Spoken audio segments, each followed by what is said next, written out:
ಜಿಲ್ಲಾ ಆಡಳಿತ ಹಾಗೂ ಕನ್ನಡ ಮತ್ತು ಸಂಸ್ಕೃತಿ ಇಲಾಖೆ ಕಲಬುರಗಿ ಸಂಯುಕ್ತಾಶ್ರಯದಲ್ಲಿ 2024-25 ಮತ್ತು 2025-26 ಸಾಲಿನ ಕೆಕೆಆರ್ಡಿಬಿ ಮ್ಯಾಕ್ರೋ ಯೋಜನೆಯಡಿಯಲ್ಲಿ ಡಾಕ್ಟರ್ ಎಸ್.ಎಂ. ಪಂಡಿತ ರಂಗಮಂದಿರ ನವೀಕರಣ ಕಾಮಗಾರಿಯ ಉದ್ಘಾಟನಾ ಸಮಾರಂಭವು ಡಾಕ್ಟರ್ ಎಸ್.ಎಂ. ಪಂಡಿತ ರಂಗಮಂದಿರದಲ್ಲಿ ನಡೆಯಿತು.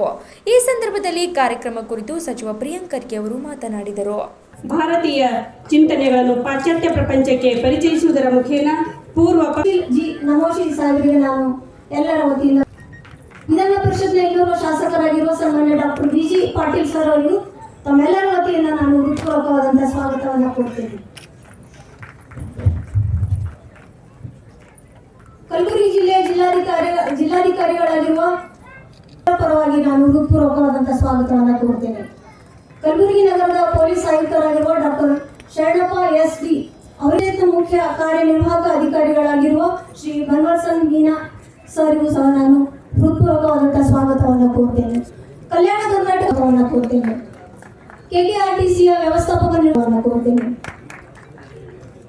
ನನ್ನ ಮಾತನ್ನು ಮುಗಿಸ್ತೇನೆ. ನಮಸ್ಕಾರ. ವೇದಿಕೆ ಇರ್ತಕ್ಕಂಥ ಗಣ್ಯರನ್ನ ತಮ್ಮೆಲ್ಲರನ್ನ ಪ್ರೀತಿಪೂರ್ವಕವಾಗಿ ಸ್ವಾಗತಿಸತಕ್ಕಂಥ ಶ್ರೀಮತಿ ಜಗದೀಶ್ವರಿ ನಾಸಿ ಮೇಡಮ್ ಅವರಿಗೆ ನಿರ್ದೇಶಕರು ಶಾಲಾ ಶಿಕ್ಷಣ ಕಲಬುರಗಿ ಅವರು ಶಿಕ್ಷಕರ ದಿನಾಚರಣೆ ಕುರಿತು ಒಂದಿಷ್ಟು ಪ್ರಾಸ್ತಾವಿಕ ನುಡಿಗಳನ್ನ ಆಡಬೇಕಂತೇಳಿ ಪ್ರತಿ ವರ್ಷದಂತೆ ಈ ವರ್ಷವೂ ಕೂಡ ಡಾಕ್ಟರ್ ಸರ್ವಪಲ್ಲಿ ರಾಧಾಕೃಷ್ಣನ್ ಅವರ ಜನ್ಮ ದಿನೋತ್ಸವದ ಶಿಕ್ಷಕರ ದಿನಾಚರಣೆ. ಈ ವಿದ್ಯಾರ್ಥಿ 96.64% ಅಂಕಗಳನ್ನು ಪಡೆದು ಜಿಲ್ಲೆಗೆ 2ನೇ ವಿದ್ಯಾರ್ಥಿಯಾಗಿದ್ದಾರೆ. 3ನೇದಾಗಿ ಸಂಪತ್ ಕುಮಾರ್ ತಂದೆ ಅಶೋಕ್ ಕಲ್ಸೆಟ್ಟಿ, ಸರ್ಕಾರಿ ಪ್ರೌಢಶಾಲೆ ಮುಂದೇವಾಲ್, ತಾಲೂಕು ಜೇವರ್ಗಿ, ಪ್ರತಿಶತ 96 ಅಂಕಗಳನ್ನು ಪಡೆದಿರ್ತಾರೆ.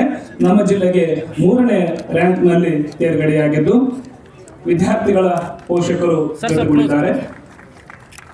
ಮಾನ್ಯ ಉಸ್ತುವಾರಿ ಸಚಿವರು, ಇವತ್ತಿನ ಕಾರ್ಯಕ್ರಮದಲ್ಲಿ ಉಪಸ್ಥಿತರ್ತಕ್ಕಂಥ ಎಲ್ಲ ಗಣ್ಯ ಮಾನ್ಯರು, ಜಿಲ್ಲಾಧಿಕಾರಿಗಳು ಮೇಲೆ ಕೂತಿರುವಂಥ ಎಲ್ಲ ಗಣ್ಯಮಾನ್ಯರ ಪರವಾಗಿ ನಮ್ಮೆಲ್ಲ ಶಿಕ್ಷಕರಿಗೆ ಅಭಿನಂದನೆಯನ್ನು ಸಲ್ಲಿಸಲಿಕ್ಕೆ ನಾನು ಬಯಸ್ತಾ ಇದ್ದೀನಿ. ತಾವು ಮಾಡ್ತಾ ಇರುವ ಸೇವೆಗೆ ನಾವೆಲ್ಲರೂ ಸದಾ ಚಿರಋಣಿಯಾಗಿರ್ತೀವಿ ಅಂತ ಹೇಳಲಿಕ್ಕೆ ನಾನು ಬಯಸ್ತಾ ಇದ್ದೀನಿ. ಇವತ್ತು ಬಹಳ ವರ್ಷಗಳ ನಂತರ ಈ ನಮ್ಮ ಆಡಿಟೋರಿಯಂ ನವೀಕರಣ ಆಗಿ ಉದ್ಘಾಟನೆ ಆಗಿದೆ. ಇದು ಬಹುಶಃ 1-1.5 ತಿಂಗಳ ಹಿಂದೆನೇ ಉದ್ಘಾಟನೆ ಆಗಬೇಕಾಗಿತ್ತು, if I am not wrong. ಯಾಕಂದ್ರೆ ಹಲವಾರು ಸಮಾಜದವ್ರು ಬಂದು ನಾವು ನಮ್ಮ ಜಯಂತಿ ಆಚರಣೆಗೆ ನೀವು ಅವಕಾಶ ಮಾಡಿಕೊಡ್ತಾ ಇಲ್ಲ ಅಂತ ನನ್ನ ಮೇಲೆ ಆರೋಪ ಇತ್ತು. ಈಗ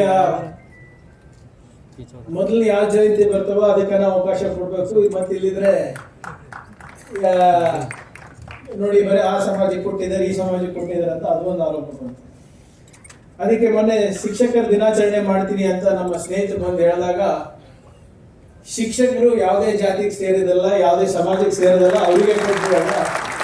ನಮ್ಮ ಭವಿಷ್ಯವನ್ನ, ನಮ್ಮ ಮಕ್ಕಳ ಭವಿಷ್ಯವನ್ನ ನಿರ್ಮಾಣ ಮಾಡ್ತಾ ಇರುವಂತ ಜನರಿಗೆ ಅವರ ಕೈಯಲ್ಲಿ ಇವತ್ತು ಇದು ಉದ್ಘಾಟನೆ ಆಗ್ತಾ ಇದೆ ಅಂದ್ರೆ ವೈಯಕ್ತಿಕವಾಗಿ ನನಗೆ ಬಹಳ ಸಂತೋಷವಾದ ವಿಷಯ.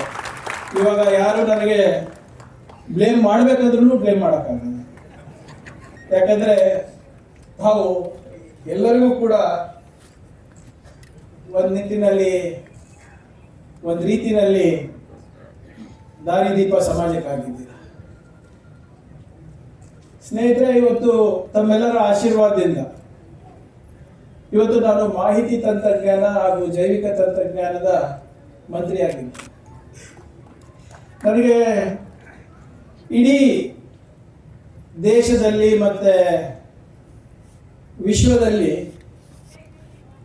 ಏನು ನಡೀತಾ ಇದೆ ಅಂತ ತಿಳ್ಕೊಳ್ಳೋದು ಜವಾಬ್ದಾರಿ ಆಗ್ತದೆ. ಮತ್ತೆ ಅಲ್ಲಿ ಹೋಗಿ ಅಲ್ಲಿ ವಾತಾವರಣ ಹೇಗಿದೆ, ಅಲ್ಲಿಂದ ಬಂಡವಾಳ ಹೇಗೆ ತರೋದು ಅಂತ ಕೂಡ ನನ್ನದೇ ಜವಾಬ್ದಾರಿಯಾಗಿದೆ, ನಮ್ಮದು ಮತ್ತೆ ಇಂಡಸ್ಟ್ರಿ ಮಿನಿಸ್ಟರ್. ನಾನು ವಿದೇಶಕ್ಕೆ ಹೋದಾಗೆಲ್ಲ ಬಹಳ ಎದ್ಕೊಳ್ಳೋದೇನಪ್ಪ ಅಂದರೆ, ಹಿಂದಿನ ಥರ ಮಾಹಿತಿ ಏನಿದೆ ಅದಕ್ಕೆ ಯಾವುದೇ ಗಡಿಗಳಿಲ್ಲ. There are no boundaries, geographical boundaries ಇಲ್ಲ. ಈಗೆಲ್ಲ ಮಾಹಿತಿ ನಿಮಗೆ ಅಂಗೈನಲ್ಲೇ ಸಿಗ್ತಾ ಇದೆ. ನೇಪಾಳಲ್ಲಿ ಏನಾಗ್ತಾ ಇದೆ ಅಂತ ಅರ್ಧ ತಾಸಲ್ಲಿ ಗೊತ್ತಾಗ್ತಾ ಇದೆ, ಡೆಲ್ಲಿನಲ್ಲಿ ಏನಾಗ್ತಾ ಇದೆ ಗೊತ್ತಾಗ್ತಾ ಇದೆ, ಟ್ರಂಪ್ ಅವ್ರು ಏನಂತ ಇದ್ದಾರೆ ಗೊತ್ತಾಗ್ತಾ ಇದೆ, ಆಸ್ಟ್ರೇಲಿಯಾದಲ್ಲಿ ಏನು ನಡೀತಾ ಇದೆ ಗೊತ್ತಾಗ್ತಾ ಇದೆ. ಇದು ಯಾಕೆ ಹೇಳ್ತಾ ಇದ್ದೀವಿ ಅಂದರೆ, ಮುಂಚೆ ನಮಗೆ ಇಷ್ಟೊಂದು ಮಾಹಿತಿ ಇಷ್ಟು ಬೇಗ ಸಿಗ್ತಾ ಇರಲಿಲ್ಲ. ಪ್ರತಿ ದೇಶಕ್ಕೆ ಹೋದಾಗೆಲ್ಲ ನನಗೆ ಅನಿಸ್ತಾ ಇರೋದು ಏನಪ್ಪ ಅಂದರೆ, ನಮ್ಮ ದೇಶ ನಿಜವಾಗ್ಲೂ ಜಗತ್ತಿನಲ್ಲಿ ನಂಬರ್ 1 ಆಗಬೇಕು ಅಂದರೆ ನಾವು ಜ್ಞಾನಕ್ಕೆ ಅಗ್ರಸ್ಥಾನವನ್ನು ಕೊಡೋದು ಅನಿವಾರ್ಯತೆ ಇದೆ. ನಮ್ಮ ದೇಶ ವಿಶ್ವದ ನಾಯಕತ್ವದ ಚುಕ್ಕಾಣಿ ಹಿಡಿಬೇಕಂದ್ರೆ ನಾವು ಒಂದು ಜ್ಞಾನದ ಸಮಾಜವನ್ನು ನಿರ್ಮಾಣ ಮಾಡಬೇಕಾಗುತ್ತೆ. ನಾನು ವಿದೇಶಕ್ಕೆ ಹೋದಾಗೆಲ್ಲ ಬೇರೆ ಮಂತ್ರಿಗಳು, ಬೇರೆ ಮುಖ್ಯಮಂತ್ರಿಗಳು ಏನು ಹೇಳ್ತಾರೆ ಅಂದರೆ, ನೀವು ಹೈದರಾಬಾದಿಗೆ ಬನ್ನಿ, ನಾವು ಒಳ್ಳೆ ಬಂಡವಾಳದ ವಾತಾವರಣ ಕೊಡ್ತೀವಿ, ನಾವು ಒಂದು ಒಳ್ಳೆ ಇನ್ವೆಸ್ಟ್ಮೆಂಟ್ ಡೆಸ್ಟಿನೇಷನ್ ಅಂತ ನಾವು ಹೇಳ್ತೀವಿ. ಅವರೆಲ್ಲ ಹೇಳ್ತಾರೆ, ಹೈದರಾಬಾದವರು, ಚೆನ್ನೈದವರು, ನೋಯ್ಡಾದವರು, ಬಾಂಬೆದವರೆಲ್ಲ. ನಾನು ಯಾವತ್ತೂ ಕೂಡ ನೀವು ಕರ್ನಾಟಕಕ್ಕೆ ಬನ್ನಿ, ನಾವು ಬೆಂಗಳೂರಿಗೆ ಬನ್ನಿ, ನಾವು ಒಳ್ಳೆ ಇನ್ವೆಸ್ಟ್ಮೆಂಟ್ ಡೆಸ್ಟಿನೇಷನ್ ಅಂತ ನಾನು ಎಂದೂ ಹೇಳಿಲ್ಲ. ನಾನು ಯಾವಾಗಲೂ ಹೇಳೋದೇನಪ್ಪ ಅಂದರೆ, ನಾವು ಪ್ರೆಸೆಂಟೇಷನ್ ಕೊಡ್ತೀವಿ, ಹೇಗೆ ನೀವು ಮಕ್ಕಳಿಗೆ ಹೇಳ್ಕೊಡ್ತೀರಲ್ಲ, ನಾವು ಕೂಡ ಪ್ರೆಸೆಂಟೇಷನ್ ಹೇಗೆ ನಮ್ಮ ಅಧಿಕಾರಿಗಳ ನಮಗೆ ಪ್ರೆಸೆಂಟೇಷನ್ ಕೊಡ್ತಾರೆ, ನಾನು ಹೋಗಿ ಅಲ್ಲಿ ಪ್ರೆಸೆಂಟೇಷನ್ ಕೊಡಬೇಕಾಗ್ತದೆ. ಅಲ್ಲಿ ಕೊಟ್ಟಾಗೆಲ್ಲ ನಾನು ಒಂದೇ ಹೇಳೋದು, ದಯವಿಟ್ಟು ಕರ್ನಾಟಕಕ್ಕೆ ಬನ್ನಿ, we are the knowledge capital and we are the skill capital of Asia ಅಂತ. ಅಂದರೆ ನಾವು ಬಂಡವಾಳದ ವಾತಾವರಣ ಸೃಷ್ಟಿ ಮಾಡ್ತೀವಿ ಅಂತ ಹೇಳ್ತಾ ಇಲ್ಲ, ಒಂದು ಜ್ಞಾನದ ವಾತಾವರಣ ಸೃಷ್ಟಿ ಮಾಡ್ತೀವಿ, ಒಂದು ಒಳ್ಳೆ ಶಿಕ್ಷಣ, ಗುಣಮಟ್ಟವಾದಂಥ ಶೈಕ್ಷಣಿಕವಾದಂಥ ಒಂದು ವಾತಾವರಣ ಸೃಷ್ಟಿ ಮಾಡ್ತೀವಿ ಅಂತ ಹೇಳ್ತೀವಿ. ಅದಕ್ಕೆ ಇವತ್ತು ನಾವು ನಾಲೆಜ್ ಎಕಾನಮಿ ಆಗಬೇಕು, ನಮಗೆ ಬಂಡವಾಳ ಬರಬೇಕು ಅಂದರೆ ಅದರ ಅಡಿಪಾಯ ಏನಪ್ಪ ಅಂದರೆ ಬರೇ ಆರ್ಥಿಕ ನೀತಿಗಳಲ್ಲ, ಶಿಕ್ಷಣ ಭಾಳ ಇಂಪಾರ್ಟೆಂಟ್. ಆಮೇಲೆ ಶಿಕ್ಷಣವನ್ನು ಕೊಡಬೇಕು, ನಾವು ಜ್ಞಾನಕ್ಕೆ ಅಗ್ರಸ್ಥಾನವನ್ನು ಕೊಡಬೇಕು ಅಂದರೆ ಅದು ತಮ್ಮಿಂದ ಮಾತ್ರ ಸಾಧ್ಯ ಅಂತ ನಾನು ಹೇಳಕ್ಕೆ ನಾನು ಬಯಸ್ತಾ ಇದ್ದೀನಿ.